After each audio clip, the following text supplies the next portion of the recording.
On our first day in Venice, we made exactly the same mistake that thousands of tourists make every single day. So by sunset, our feet had officially filed for divorce. We'd walked absolutely everywhere, and somehow it never occurred to us that these boats passing by every few minutes were actually Venice's public transport system. In our defense, we genuinely thought everyone was taking very enthusiastic sightseeing cruises. But on day 2, everything changed. We discovered why the crowded boats were actually worth taking, where the real Venice exists away from the tourist hotspots, and why this city might still be one of the most beautiful places we've ever visited.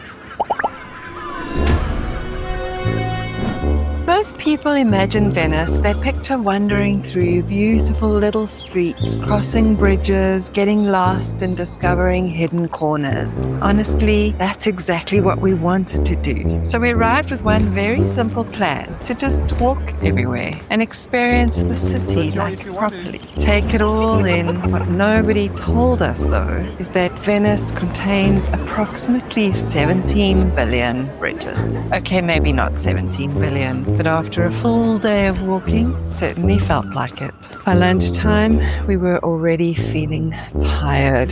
By dinner, our legs were negotiating a peace agreement. The funny thing is, all day long, these boats kept arriving, picking people up, disappearing into different parts of the city. But somehow, we completely ignored them. Looking back now, this feels embarrassingly obvious. People were getting on the boats and people were getting off the boats. And the boats were clearly going everywhere, and yet it took us an entire day to realize that these weren't just tourist attractions. They're basically Venice's buses, or water taxis as we came to know them. So yes, we may have accidentally chosen hard mode for our first day in Venice. Not ideal, but the next morning we did finally figure it out, and it honestly completely changed our experience. Okay, so now, were the boats crowded? Absolutely, and sometimes very crowded. But suddenly the city felt so much bigger.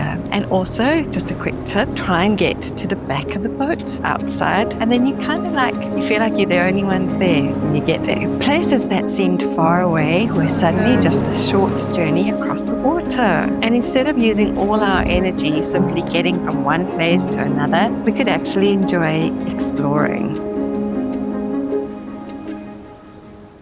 One thing that really surprised us was that the crowds weren't actually the problem. You only have to walk a few minutes away from the busiest areas and everything changes. The noise disappears, the streets become quieter, the canals feel peaceful, and suddenly it feels like an entirely different city. So some of our favorite moments weren't famous landmarks at all. They were tiny little shops and quiet alleyways, small bridges with nobody around, just people simply going about their everyday lives. It was the locals. And this was the Venice that we'd imagined before arriving. And those moments ended up meaning far more to us than ticking another attraction off the list. Now, of course, you can't visit Venice without talking about the gondolas.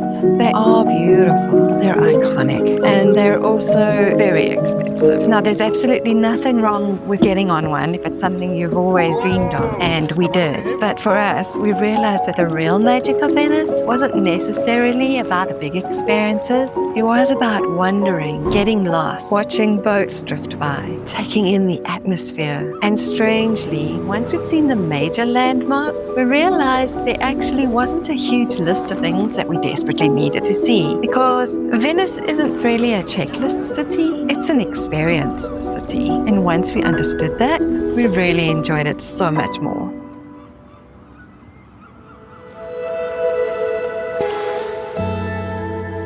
The strange thing about Venice is that our first day completely overwhelmed us, but our second day taught us how to experience it. And once we stopped trying to see absolutely everything and stopped treating the city like a checklist, something changed. We slowed down and we wandered more. And then we appreciated the little moments. And as the sun began to set over the water, we finally understood why so many people fall in love with this place. Venice isn't a city that you conquer, and it isn't somewhere that you complete. It's somewhere you slowly figure out and then get lost. And it's somewhere you discover things that you weren't expecting. And maybe that's exactly what makes it so special.